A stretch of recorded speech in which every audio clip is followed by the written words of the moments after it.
¿Qué tal? ¿Cómo está? Bienvenido. Gracias por acompañarnos. Soy Ramiro Escoto. Les saludo desde la Ciudad de México en esto que es Contacto Informativo. Hoy tengo para usted un noticiero que va a terminar justamente con la celebración un poco de este mes de septiembre, donde el Papa León XIV ya comenzó con las actividades naturales desde Castel Gandolfo. Para la gente que nos hace el favor de ver en televisión, tendrán ustedes imágenes de las actividades de este pues proyecto que comenzó el Papa Francisco. Para la gente que me escucha en la radio, tendremos también la descripción de la misma. Bienvenidos pues a la información más importante a través de esta oportunidad que tenemos en vivo desde la Ciudad de México. Y comienzo precisamente con la declaración de Ricardo Monreal desde el Congreso de la Unión. No hay todavía fecha ni tampoco el tema del debate para poder en México aclarar, entre otras cosas, cuándo comenzaría el cambio a la Ley Federal del Trabajo. Esto que hemos solicitado muchos, la llamada Ley de las 40 horas a la semana. Bueno, no tengo elementos yo para emitir una opinión firme, no sabía. Esta información que Alfonso Ramírez Cuéllar ha expresado, no tendría yo forma de confirmarla. Seguramente él tiene más elementos, pero no ha sido motivo de la agenda legislativa. Sí hay un compromiso de la presidenta de la República de que la semana de las 40 horas pueda establecerse antes de que concluya su mandato en el gobierno, pero no sabría decirle si está considerado como él lo está diciendo. Bueno, solo para especificar, entonces, ¿en este periodo se discutiría o no? No lo sabemos. Todavía no. Pero no lo sabemos, por eso quizás él tenga más elementos que yo. El día de ayer en este noticiero le presenté también declaraciones de el menor de la dinastía Monreal, quien quería, entre otras cosas, advertir lo que pudiera pasar para las próximas elecciones en Zacatecas, advirtiendo para Luisa María Alcalde que ha habido una serie de circunstancias que no le van a abonar al partido Guinda en la próxima elección y que Zacatecas pudiera cambiar de partido y no necesariamente de izquierda. Hoy, su hermano, David Monreal, quien es el gobernador de Zacatecas, pidió cordura y dijo que aunque sea su hermano, lo quiere mucho, dando a entender que él sigue manteniendo las huestes de Morena en su estado. Viniendo de un senador, el gobernador de Zacatecas es manipulable, es influenciable, toma sus propias decisiones. Yo lo dividiría y se los voy a decir con mucha claridad y con mucha sinceridad. Saúl es mi hermano, es el menor de mis hermanos y a todos mis hermanos los quiero mucho, los quiero bien mucho. Nuestra familia ha sido una familia muy unida, todos por fortuna, con formación, con profesión, y quiero mucho a mi familia. Yo soy de las familias tradicionales que nos cuidamos, que nos protegemos, que nos apoyamos, que nos ayudamos. En su expresión política, pues que cada quien se haga responsable de sus dichos y de sus hechos. Gracias. Y bueno, Ricardo Monreal, el otro hermano, y de prudencia precisamente a estas declaraciones, advirtiendo que Morena seguirá teniendo el control de Zacatecas. Sin embargo, ojo con lo que ya ha advertido Rosa Isela, ojo con lo que también ya ha advertido en estos días la propia presidenta Claudia Sheinbaum, llevando a la obediencia de Morena, porque sí, los otros datos advierten que con los comportamientos de los legisladores, las cosas no van bien. Él es como un rebelde sin causa. Más bien un rebelde con causa. Él tiene que serenarse, creo yo. Yo hablé con él la semana pasada. Su carácter es así, pero no es suicida. No es un hombre irracional.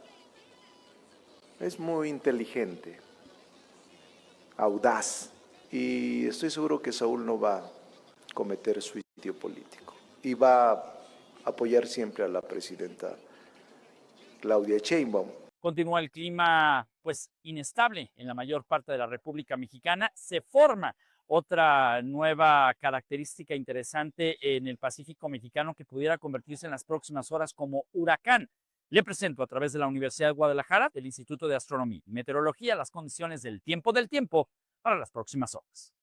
Un saludo desde el Instituto de Astronomía y Meteorología de la Universidad de Guadalajara. Estas son las condiciones meteorológicas para el día de hoy, viernes 5 de septiembre, y un adelanto de lo que nos espera hacia el fin de semana. En la imagen de satélite observamos importante nubosidad en Sonora y Sinaloa, que son justamente los remanentes de lo que fue el huracán Lorena, que en este momento ya se encuentra disipado completamente, pero que esta nubosidad remanente entró en interacción con vientos intensos en la altura, fueron arrastrados todos estos nublados hacia Sonora y están dejando importantes precipitaciones que seguirán en el transcurso del día de hoy. Por otro lado, canales de baja presión, ingreso de humedad desde el Pacífico y Atlántico estarán dando nuevamente una jornada lluviosa en buena parte del centro, sur, occidente de nuestro país. En los modelos de pronóstico observamos que la precipitación más importante para el día de hoy está relacionada con estos remanentes de Lorena, que estarán dejando lluvias muy importantes en Sonora. Es una muy buena noticia,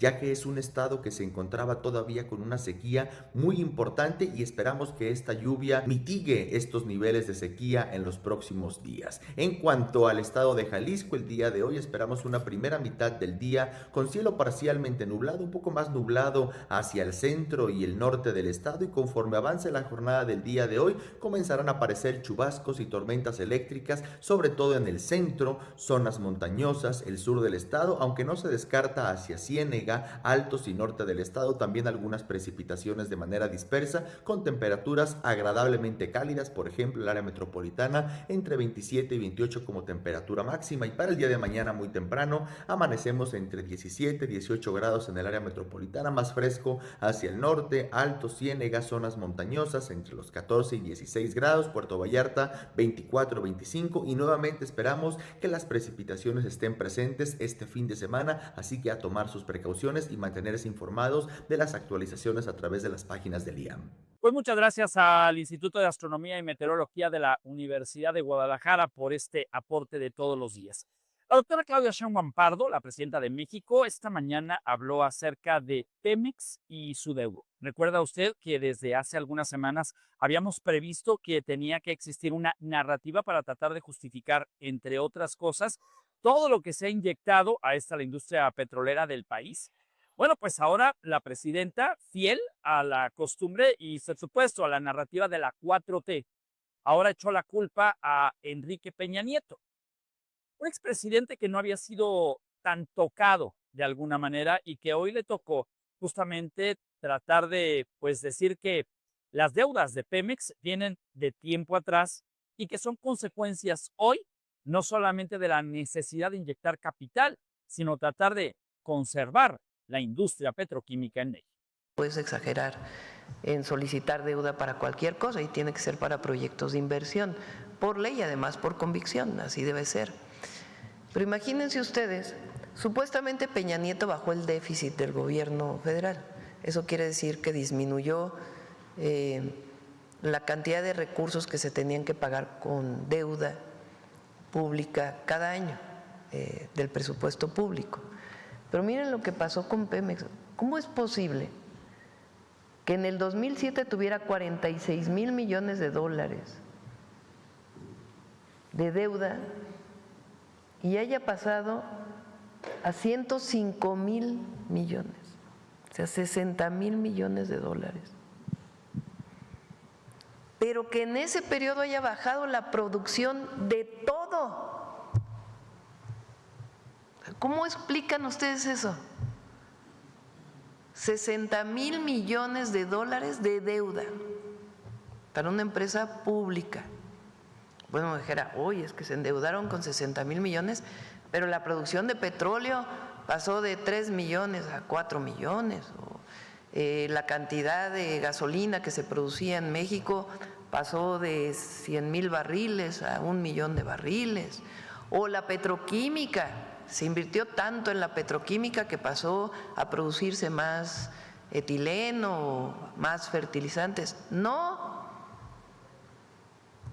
ocurrió eso y se producía menos gasolina, menos diésel, menos combustóleo, menos combustible para aviones, se producía menos petróleo, se producía menos gas, se importaba más. Bueno, entonces, ¿para qué se endeudaron?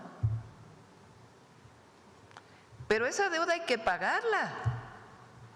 No es que, bueno, pues ya son 105 mil millones de dólares y bueno, pues ya no nos endeudamos y no hay problema. No, hay vencimientos cada año de intereses, amortizaciones, que cada año se tienen que pagar. Entonces, en estos años, pues nos toca pagar muchas de las amortizaciones. Pero, ¿de qué tamaño creen que son las amortizaciones? De 300 mil millones de pesos, un punto del PIB. De ese tamaño estamos hablando, la barbaridad que se cometió en ese periodo.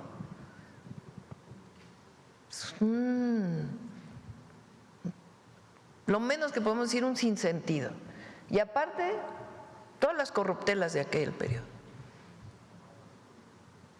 Entonces, Pemex, pues por supuesto que es una empresa rentable. ¿Cuál es el problema? Pues esa deuda, que además de sacar adelante la producción, etcétera, ahora pues la producción de gasolinas, estamos recuperando la petroquímica, cada año hay que pagar intereses. ¿Qué es lo que hace Hacienda? Pues ahora, para que no le cargue los vencimientos a Pemex, Hacienda cubre una parte de esos vencimientos porque son a tasas menores y tiene más posibilidades de desarrollarlo en el mercado. La última operación que se hizo desde Secretaría de Hacienda para ayudar a Pemex fue catalogada por todos los analistas financieros como buenísima. Le ayuda a Pemex y aunque hay una parte que es del gobierno federal, pues finalmente como Estado mexicano es una muy buena transacción. Pero ese es el problema que tiene Pemex. Entonces, lo que ahora se hizo es considerar todos esos vencimientos, los refinanciamientos que se pueden hacer de toda esa deuda y además salir adelante con la empresa, que ya había iniciado evidentemente con el presidente López Obrador, y la refinería que se hizo pues es buenísima, porque ahora ya no se tiene que importar tanta gasolina, tanto diésel. De hecho, diésel, somos superavitarios en la producción de diésel, se produce más de lo que se consume, aparte de la compra de la refinería de Deer Park. Pero ese es el problema de Pemex. Ni sus trabajadores, claro que hay un peso en las pensiones que hay que estar pagando cada año, son como 100 mil millones de pesos, pero el problema es esto, los vencimientos de esta deuda. La doctora Claudia Sheinbaum Pardo. Y a continuación me voy con Alejandro Gómez, él es catedrático de la Universidad TEC de Monterrey. Como todos los viernes, nos comparte su comentario económico. Mucho que celebrar, mucho que decir respecto al crecimiento económico que presume el gobierno de Claudia Sheinbaum Pardo, un análisis de la realidad más allá de las cuatro paredes de Palacio Nacional. Según el INEGI, y ya sabemos que de un tiempo para acá hay dudas respecto de la veracidad de sus cifras, pues en el primer trimestre de este año, la economía mexicana habría crecido apenas un 0.6%. Este dato seguramente ya lo han escuchado. Esto es un aumento muy por debajo de su potencial, pero que me sirve para dar contexto respecto a algo que es todavía pues, más importante y más preocupante. Porque la nota no es lo que está creciendo la economía nacional, sino lo que sucede con la informalidad. Al cierre del primer trimestre de este año, la economía informal creció 4% a tasa anual y con esto ya acumula 16 trimestres consecutivos creciendo, es decir, 4 años completos en los que la informalidad no deja de ganarle terreno a la formalidad. Estamos hablando de un valor agregado, un PIB de aproximadamente 5.83 billones de pesos, lo que representa aproximadamente el 25% de toda la economía nacional. En otras palabras, prácticamente 1 de cada 4 pesos que se generan en el país provienen de actividades informales y esto es un cáncer que está expandiéndose y contaminando otros sectores de actividad. Y es que no solo creció el tamaño de la economía informal, también lo hizo su valor agregado bruto, que aumentó 5.6% a tasa anual y ya equivale al 57.2% de toda la economía informal. Y a nivel estatal los números son todavía más reveladores y créanme que hay sorpresas. Porque bueno, Oaxaca tuvo una alza de 9.2% en su economía informal, Tamaulipas aumentó 8.4%, la Ciudad de México creció 6.6% en la informalidad, Hidalgo 6.2%, mientras que Guanajuato lo hizo en 5.7%. Si se mide el valor agregado, Oaxaca se disparó con 11.8%, Tamaulipas 10.4%, Coahuila y Aguascalientes aumentaron 9.5%. Entonces, el contraste es brutal porque mientras la economía formal crece apenas 0.6%, la informalidad crece casi 6 veces más rápido. Y es que la realidad de México es muy clara y la informalidad ya no complementa la economía formal, sino que ya la está superando. Soy Alejandro Gómez Tamés y esto es Economex. Muchísimas gracias, Alejandro. Y ahora me voy a Puebla, en donde hubo una conferencia de prensa de esas que pocas veces vemos, pero que cuando existen es porque se han encendido los focos rojos. Y me refiero al tema delincuencial, cómo es que también ha afectado a universidades y a empresarios el tema de esto que se ha desbordado con la administración de uno de los peores gobernadores evaluados a nivel nacional. En Puebla hacen falta acciones contra la delincuencia que ya están afectando a la economía local. Ya estuvo bueno de todo eso. Creo que como sociedad, todos los que estamos acá, debemos impulsarnos para que este gobierno en verdad, junto con nosotros, porque no quiero salir por un lado, también estamos obligados, pero que el gobierno tome en verdad pues, la fortaleza del gobierno para que tengamos mejores sistemas de seguridad y sobre todo de justicia.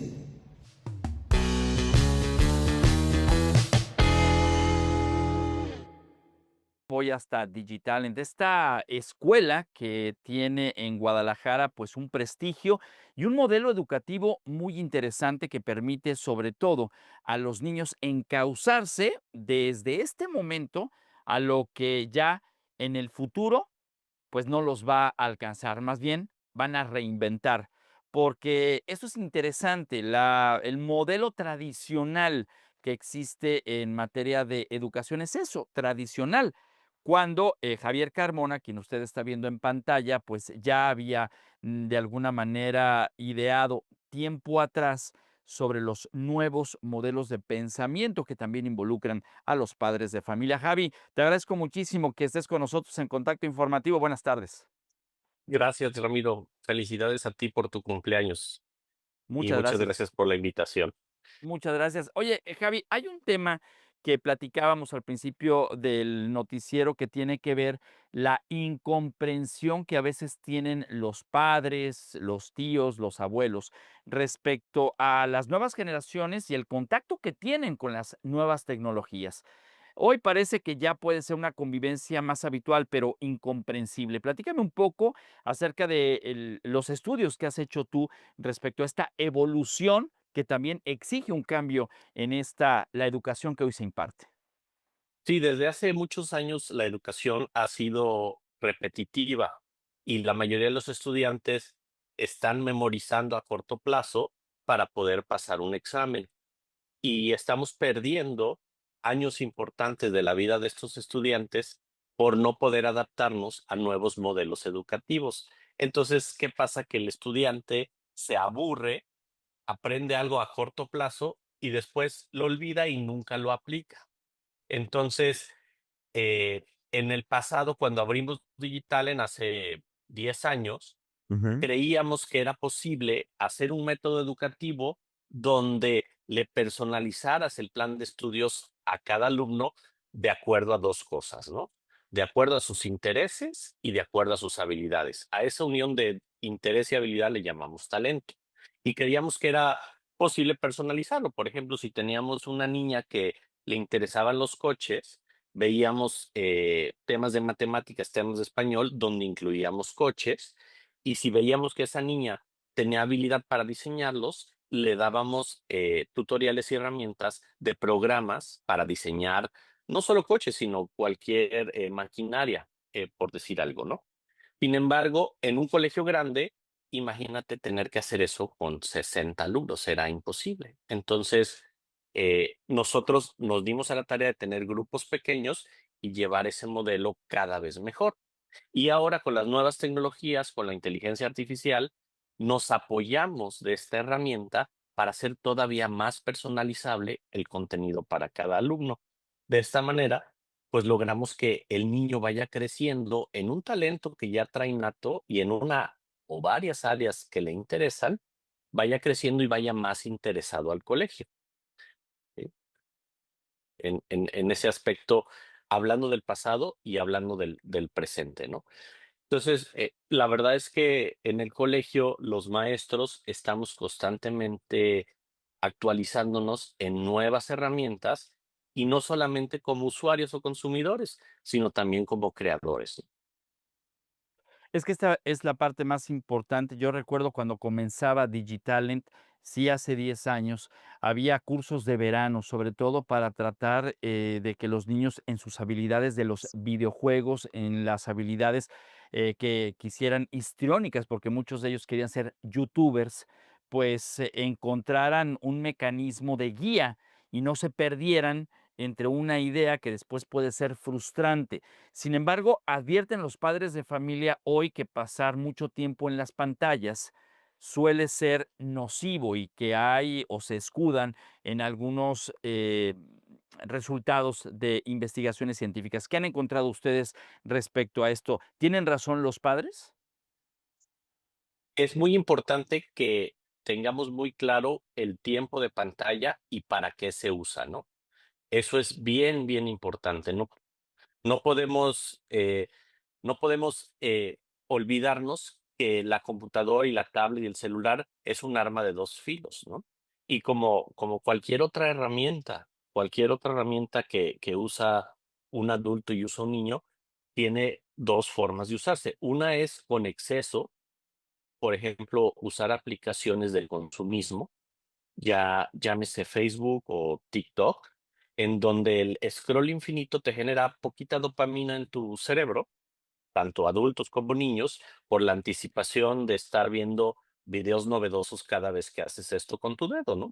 Entonces, ese exceso no es tan bueno, pero en Digitalen sí usamos la herramienta de una tableta o de una laptop para crear cosas. Por ejemplo, si yo en mi tableta abro una aplicación, puede ser Roblox Studio, para crear a lo mejor el puente Matute Remus y ver cómo lo voy armando y probar algunas de las cosas que aprendí en física, en estructuras, en vectores de peso, y me estoy divirtiendo haciendo que un cochecito pase por un puente que yo creé y estoy con un método como el de digital en donde estoy aplicando temas de mate, de física, de español, entonces es positivo. Entonces, si tú ves en casa a tu hijo haciendo la tarea en Roblox Studio, pero eres un papá que te involucras, que te metes al Google Classroom y ves la tarea de hoy y sabes lo que está haciendo, pues le va a ir muy bien a tu hijo.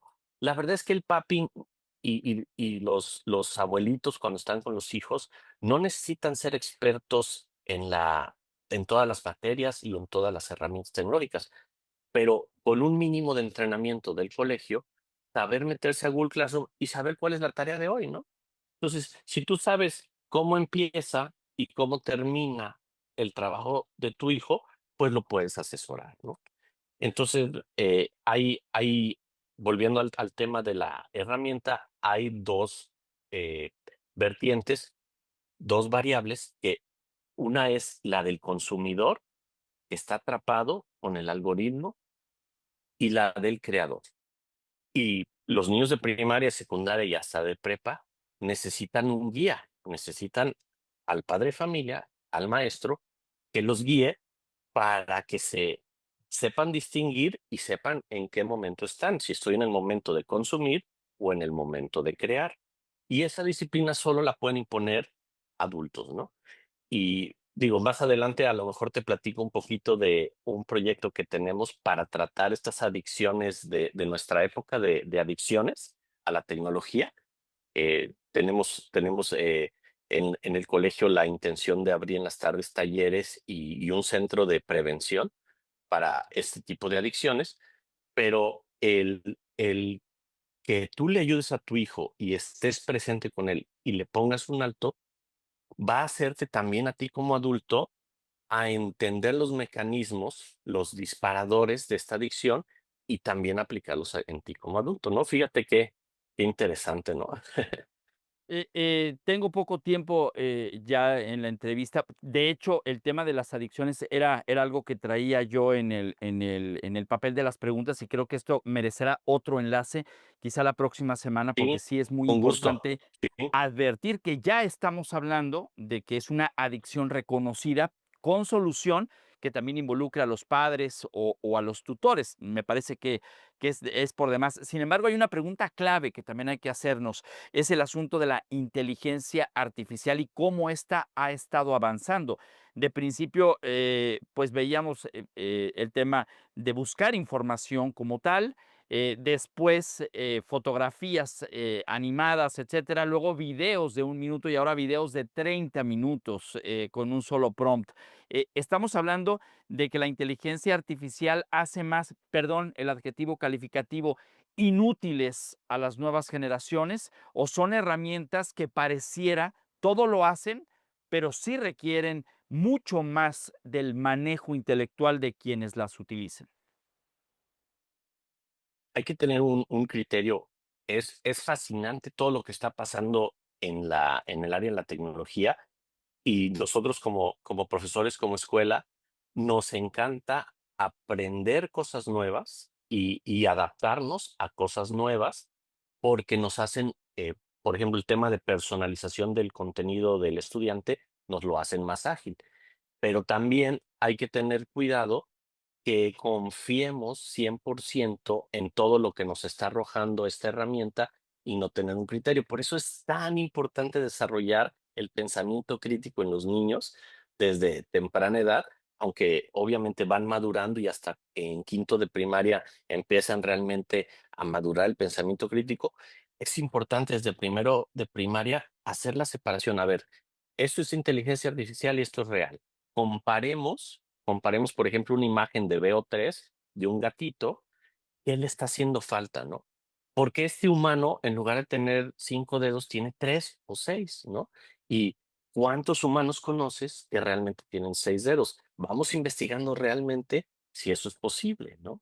Entonces, desde niños puedes darle ejemplos para que generen ese criterio para distinguir información falsa. Muchas gracias, Javi.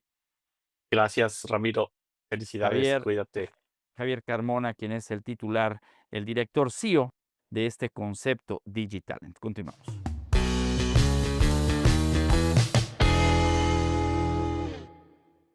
Regreso con la presidenta Claudia Sheinbaum Pardo. Hoy se habló acerca del FOBAPROA y, por supuesto, de las acciones que tendrán que hacer a partir del próximo año los bancos, que precisamente estaban pagando parte de una deuda que hoy tendría que estar vinculada, dicen, al bienestar. ¿No?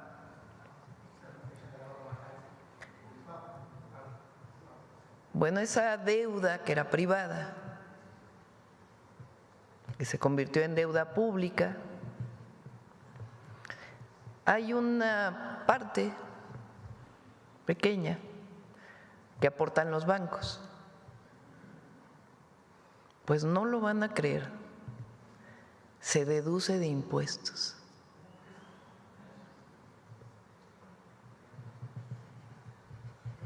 ¿Sí me entendieron? La gran mayoría de la aportación al IPAB viene del pueblo de México.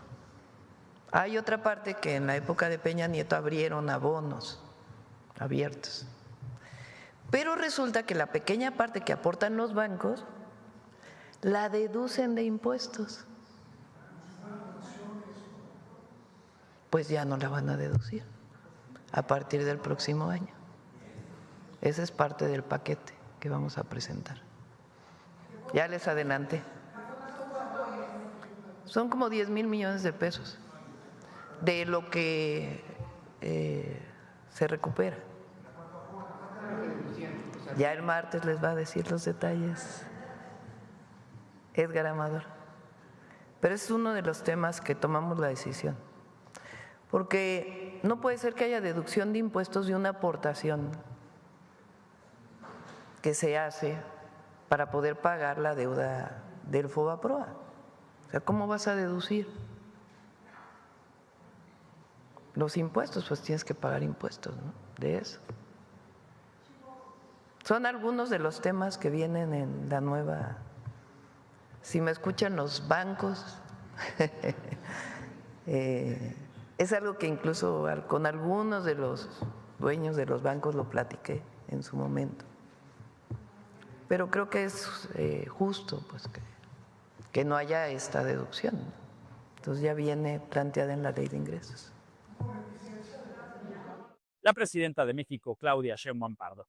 Y desde la Ciudad de México me enlazo hasta Guadalajara con Fernando R. Michel. Fernando, ¿cómo estás? Buenas tardes. Los deportes en Contacto Informativo.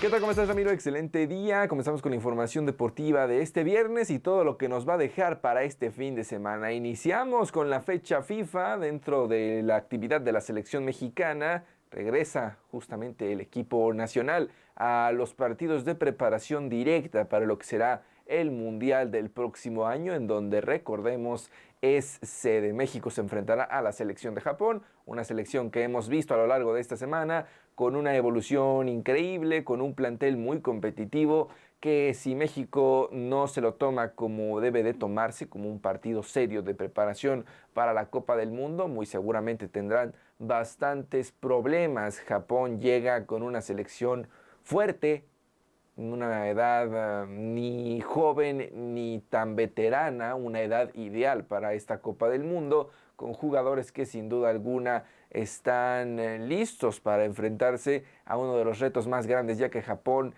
ve al Mundial United 2026 como la primer meta para poder llegar al siguiente objetivo dentro de su fútbol, que es estar en las mejores 8 selecciones del mundo. Veremos si es que lo consiguen. La verdad es que dentro de su potente juego hay bastante peligro y México lo experimentará el día de mañana sábado dentro de la ciudad de Oakland. En más información dentro de esta fecha FIFA, vámonos a la CONMEBOL. El día de ayer Lionel Messi disputó lo que muy seguramente es su último partido como representante de la selección de Argentina en suelo argentino. La albiceleste ganó, gustó y goleó a Venezuela 3-0 en un partido muy emocional, donde lo fuimos adelantando en estos últimos días.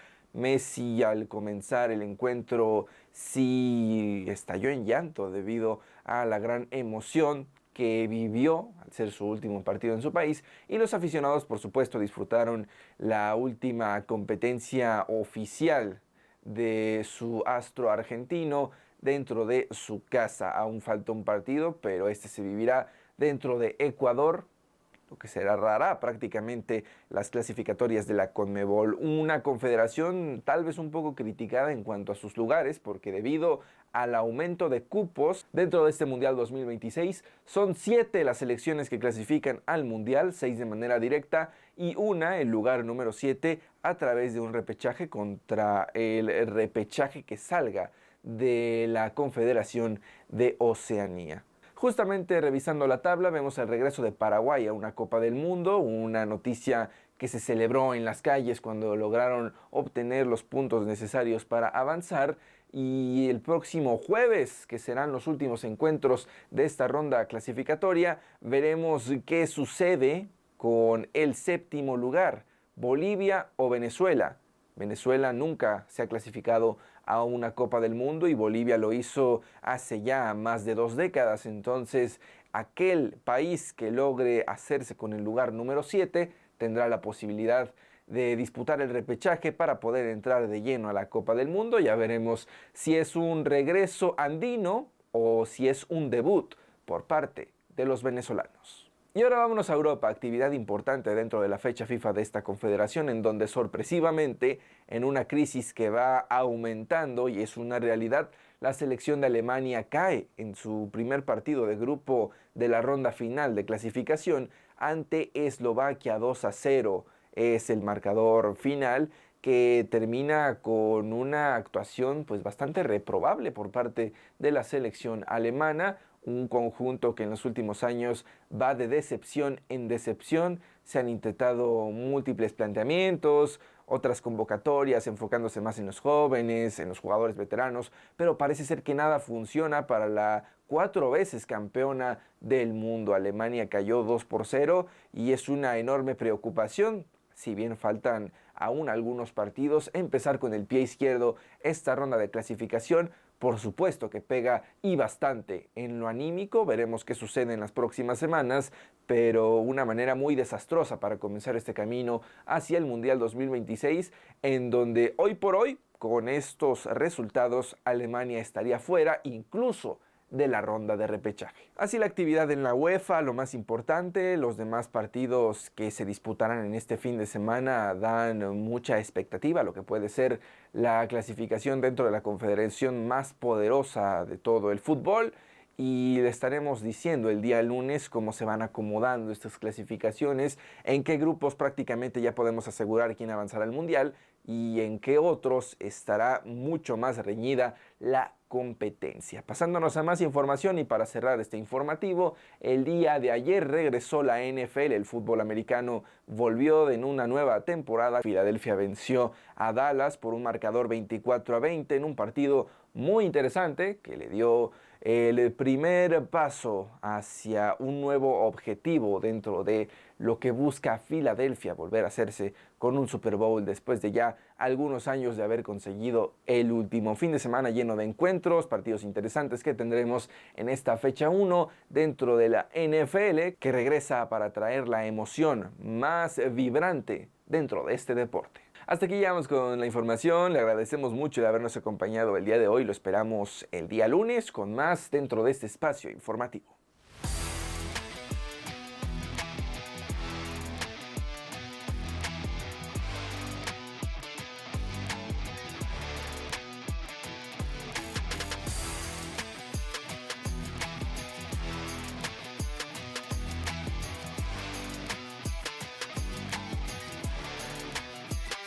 ¿Recuerda usted que la semana pasada habíamos advertido de posibles rompimientos de facto entre el Partido Verde y Morena y lo que posiblemente podrá ser el Partido del Trabajo con Morena?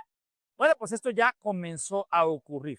El tema del enamoramiento con el partido en el poder ha comenzado a tener ciertos riesgos para candidatas y candidatos que estarían buscando el próximo 2027 algún puesto.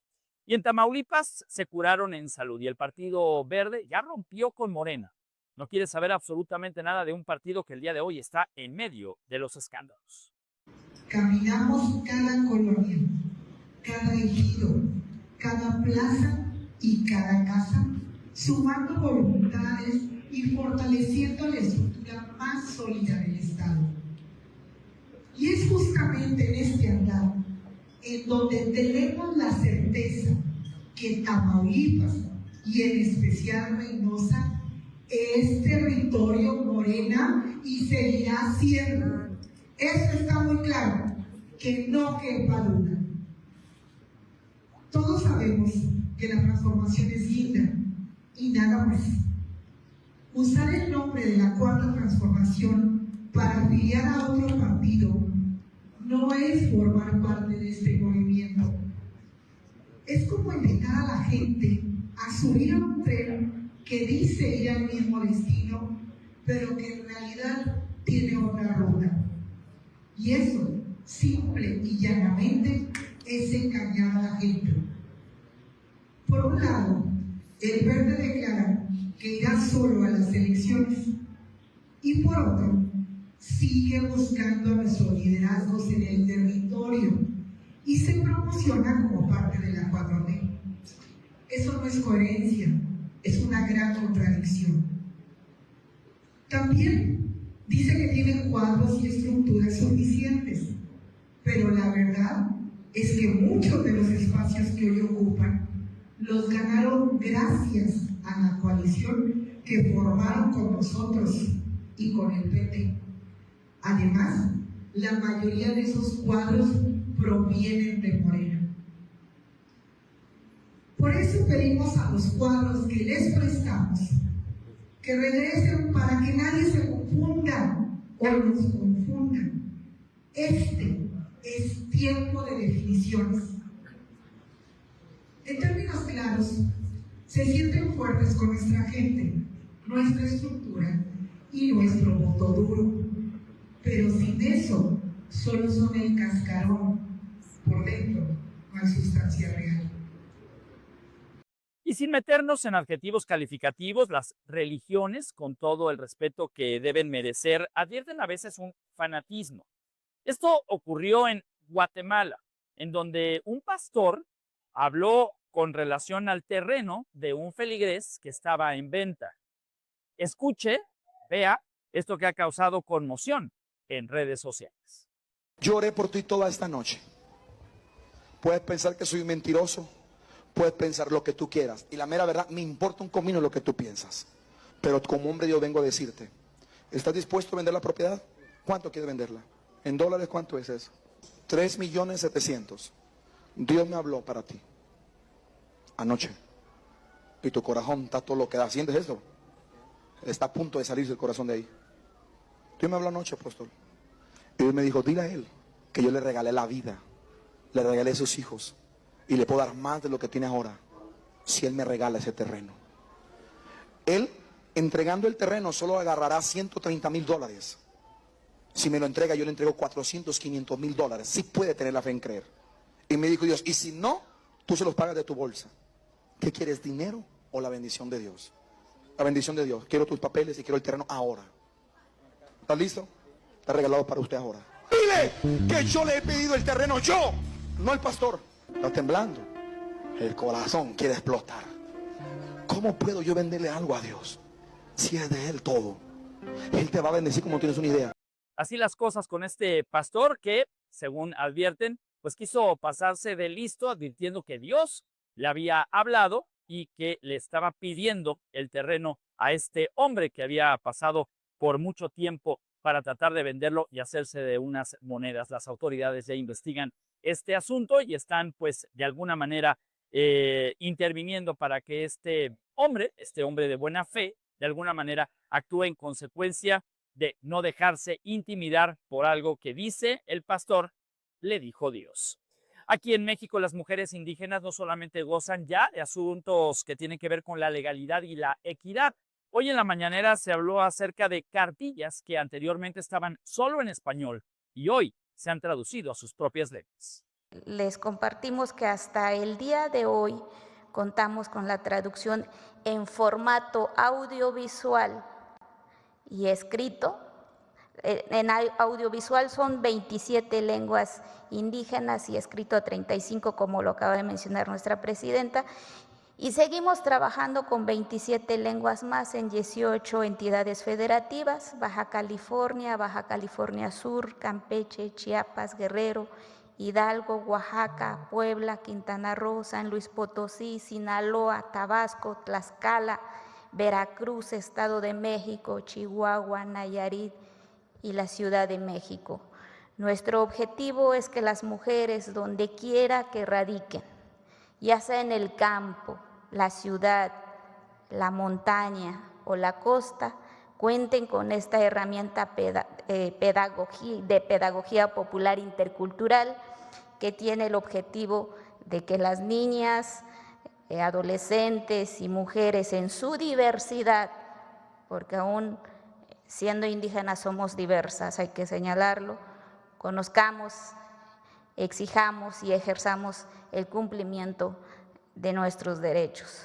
Reconocemos los esfuerzos que cada una han realizado, desde sus mundos y sentidos aportan para transformar y erradicar las condiciones de violencia, inequidad, exclusión e injusticias. Este es un esfuerzo colectivo para difundir los derechos de las mujeres, pero sobre todo contribuir con ello a fortalecer nuestras identidades, comunidades, culturas y lenguas.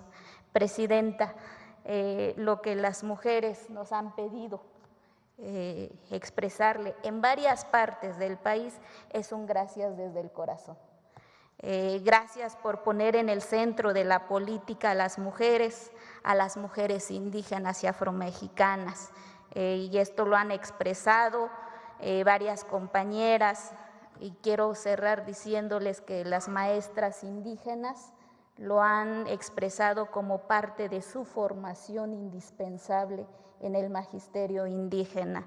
Y ahora me voy hasta Italia, allá a Castel Gandolfo, a 40 minutos de la capital de Italia, en Roma, en este lugar que fue recuperado por el Papa León XIV y que le da seguimiento justamente a el sueño del Papa Francisco en su momento, generar en esta esfera azul, entre otras cosas, la convivencia. ¿Qué es lo que tenemos que entender de esta nueva forma del Laudato Si, que es la práctica ya del reconocimiento de nuestra burbuja azul como el único plan para vivir?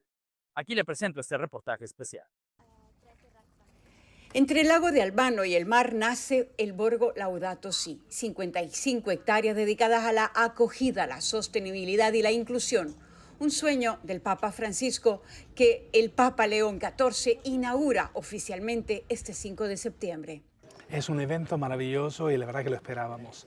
En confidencia le puedo decir que ya estaba programado con el Papa Francisco. Lamentablemente la enfermedad nos ha obligado a cambiar la fecha y también a tomarnos nuestro tiempo con Papa León para explicarle bien todo lo que estamos realizando y también para lograr su bendición inicial a la inauguración, la que vamos a hacer el 5 de septiembre. Durante su visita, León XIV se encontrará con diferentes grupos, jardineros y sus familias, personas vulnerables, trabajadores, ingenieros, benefactores y socios que han hecho posible este espacio. Puedo decirlo, muy gratos a la Providencia, ¿no?, por esta elección del Papa León, y al mismo tiempo honrado porque él participa también directamente de la evolución del proyecto. El padre Manuel Dorantes, director administrativo del Borgo Laudato Si, explica que la misión de esta iniciativa es la de formar a nuevas generaciones en sustentabilidad, justicia social y cuidado de la creación. El Centro de Alta Formación abrirá sus puertas especialmente para los niños de primaria y secundaria. También abriremos un programa para jóvenes universitarios de todas partes del mundo que puedan venir aquí por un verano y hacer una experiencia de verano con profesores sobre la sustentabilidad ambiental y sobre la dignidad humana basada en los principios de la doctrina social de la Iglesia aquí. Vamos a abrir la primera escuela vocacional, donde vamos a educar para el trabajo a las personas más vulnerables de esta zona, de Albano y también de Roma, donde ellos puedan aprender un trabajo y después les vamos a dar trabajo aquí mismo, para dar un ejemplo que la Iglesia no nada más predica, pero que también lo hace, lo vive. El proyecto incluye además una escuela ejecutiva para empresarios y líderes internacionales con el objetivo de reflexionar sobre una ganancia más humana, respetar la dignidad de los trabajadores y fomentar su desarrollo. El Centro de Alta Formación abrirá sus puertas ahora sí a estas 5 líneas educativas y ya estamos casi listos para iniciar. Estas 55 son 35 hectáreas de lo que vienen siendo jardines monumentales, jardines históricos, con las villas del emperador Domiciano que tenemos aquí. Las otras hectáreas son hectáreas agrícolas y también hectáreas donde tenemos el cuidado de los animales. Aquí tenemos la granja pontificia, ¿no?, donde tenemos los animales que proveen todos los alimentos para la mesa del Papa, que después del 5 de septiembre los mismos productos que consume el Papa estarán abiertos para toda la humanidad. El Borgo Laudato Si será también escenario de actividades en el marco del Tiempo de la Creación que inicia el 1 de septiembre y concluirá el 4 de octubre. Entre estas actividades, una muestra fotográfica internacional y un encuentro especial con el movimiento Laudato Si, un espacio de encuentro entre fe, arte y cuidado de la creación. Y yo quisiera invitar a todas las personas de fe y que no tienen fe, y si quieres reconectar con Dios a través de la naturaleza y también de estos lugares hermosos de espiritualidad en nuestra tradición católica, les invito a venir a Borgo Laudato Si, donde las puertas de esta propiedad que ha estado cerrada por 400 años ahora se abre para toda la humanidad. Bienvenido a Latinoamérica. También desde el Vaticano se habló acerca de la importancia que existe para entender hasta dónde realmente funciona y hasta dónde puede ser peligrosa la energía atómica. Tuvimos la oportunidad de platicar a través de Estudio 9 con el director nacional de energía atómica, reconocido a nivel internacional, que da su punto de vista respecto a los beneficios y hasta dónde se tiene que controlar un peligro de destrucción masiva o bien una oportunidad de tener un mundo mejor. Señor embajador Rafael Mariano Grossi, se reunió este 5 de septiembre con el Santo Padre, el Papa León XIV, y ha escuchado sus diversos llamamientos también en favor de la paz, paz desarmada y desarmante. ¿Cómo resuenan en usted estos llamamientos, teniendo en cuenta su misión principal en el organismo internacional de la energía atómica, de evitar estos conflictos que pueden hacer daño a la humanidad? Resuena fuertemente en primer lugar como persona, como individuo, pero también resuena profesionalmente, si lo puedo decir así, porque contar con la voz del Santo Padre, uno de los más grandes líderes espirituales del mundo, más allá de los católicos como nosotros, pero para todo el mundo, que desde el comienzo, porque creo que esta fue una de sus primeras manifestaciones públicas como pontífice, que ponga el foco él en esta cuestión, para nosotros es de un inmenso valor, porque luego a nosotros nos corresponde, más humildemente, declinar técnicamente en el trabajo de inspecciones nucleares, en el trabajo de asegurar la seguridad de las plantas nucleares, este nobilísimo principio que se sitúa por encima. Sí. ¿Considera que todas las centrales nucleares del mundo son bombas potenciales en los países en guerra? Y si es así, ¿cómo se pueden proteger? ¿Qué dice el derecho internacional? No, en absoluto. Las centrales nucleares aportan desarrollo, aportan bienestar, constituyen realmente un aporte muy importante, que además no afecta el clima, y por eso también hay un gran interés en la energía nuclear en este momento, contrariamente a décadas pasadas. El problema es el uso de la fuerza. El uso de la fuerza afectando cualquier tipo de infraestructura. Si una acción militar se dirige a una planta química o petroquímica, también puede causar un desastre tremendo desde el punto de vista ambiental. Existe esta inquietante situación por la cual en una guerra se ha hecho uso de una central nuclear, o sea, se ha ocupado una central nuclear y se ha convertido un poco en un magneto, en un imán de la actividad militar. Y es por esto que desde el Organismo Internacional de Energía Atómica inmediatamente intervinimos. En lugar de hablar sencillamente o de poner en las redes sociales mensajes críticos, nos desplegamos ahí, fuimos allí. Establecimos una misión técnica que aún hoy, a más de 3 años del inicio del conflicto, está permanente allí, velando por la seguridad de esa instalación nuclear, dando información veraz. Vivimos en un mundo donde la información falsa es un elemento nuevo y muy inquietante de la realidad internacional, entonces poder contar las cosas como realmente son es indispensable. Y también, ya en un plano más general, ya que usted lo planteó así, el Organismo Internacional de Energía Atómica vela por la aplicación de los más altos estándares de seguridad en todos los países que tienen energía nuclear, que son más de 30.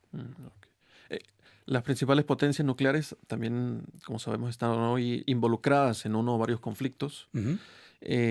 Y se están rearmando. ¿Cuál es su valoración del riesgo de recurrir a estas armas nucleares? Bueno, esto es justamente una de las características más inquietantes de la realidad internacional, y acaso la que motivó al Papa León a mencionarlo inmediatamente al comienzo de su pontificado.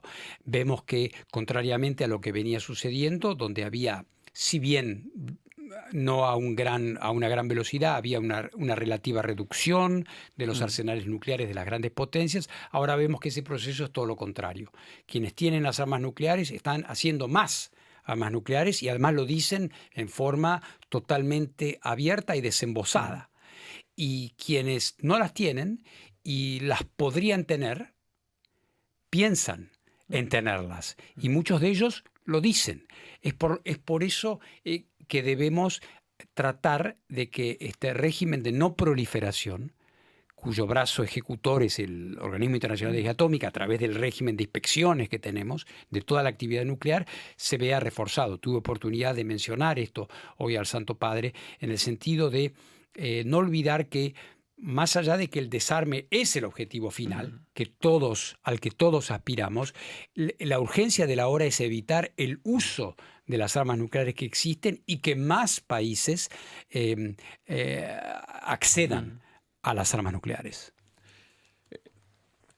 Teniendo en cuenta que ninguna potencia nuclear es inmune a una convulsión política que también lo lleve a un régimen bélico, ¿en base a qué criterio es posible hoy en día impedir que un país se dote precisamente de estas armas nucleares?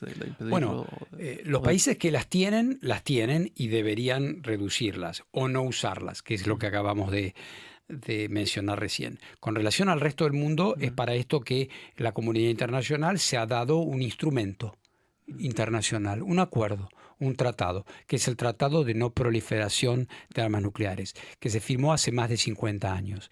Y por ese tratado lo que se acordó fue justamente esto: utilización de la tecnología nuclear con fines pacíficos, sí; desarrollo de armas nucleares, no. Y para esto, una institución, el OIEA, que controla que todo ese material nuclear, que un país, por ejemplo, el país de donde yo provengo, la Argentina, que tiene centrales nucleares, todo ese material nuclear que podría ser utilizado para nucleares no lo sea, y que exista un régimen de control y de responsabilidad internacional. Y esto es lo que debemos reforzar. Sobre todo también, y discúlpeme que agregue un problema más a lo que usted mencionó, en un momento donde hay un gran cuestionamiento del multilateralismo, donde los instrumentos internacionales, las organizaciones internacionales son objeto de una crítica muy acerba, y justamente tenemos que tratar de preservar aquellas que funcionan. Por último, señor embajador, el mundo ha avanzado en el desarme nuclear, en particular también con el Tratado de Reducción de Armas Estratégicas. Los primeros en firmar fueron Estados Unidos y la Unión Soviética. Sí. ¿Está esperando o esta esperanza de desarme parece actualmente lejana? ¿Es posible un cambio de tendencia en el contexto actual? Yo creo que más que posible es indispensable, porque lo que estamos observando es aquello de lo que veníamos mencionando, este crecimiento. Y por supuesto los arsenales nucleares más grandes hasta hoy son los de los Estados Unidos y la Federación de Rusia. Existían esos acuerdos, como los acuerdos START y otros, que han ido gradualmente cayendo en desuetudo, siendo, llegando al fin de su vida, de su vigencia legal. El último que quedaba, tendrá el fin de su vida jurídica en febrero de 2026, y por lo tanto es importante que se retomen esas tratativas. En este sentido, creo que es importante mencionar que en la cumbre de Alaska, el presidente Putin y el presidente Trump evocaron esta cuestión. Aún no se ha comenzado una tarea dedicada en este aspecto, pero al menos el tema no ha sido ignorado, y creo que cabe a todos nosotros, y en particular a los que tenemos alguna responsabilidad institucional, recordarlo. Y por supuesto el Papa, que desde el plano espiritual lo ha hecho con gran sentido de la oportunidad. Muchas gracias. Muchas gracias a ti. Desde la Ciudad de México le agradezco muchísimo el favor de su atención a nombre de todos los que hicimos posible el esfuerzo informativo desde la capital. Gracias. El próximo lunes nos vemos ya en el estudio, nuevamente en Contacto Informativo. Que tenga usted muy buenas tardes y un excelente fin de semana.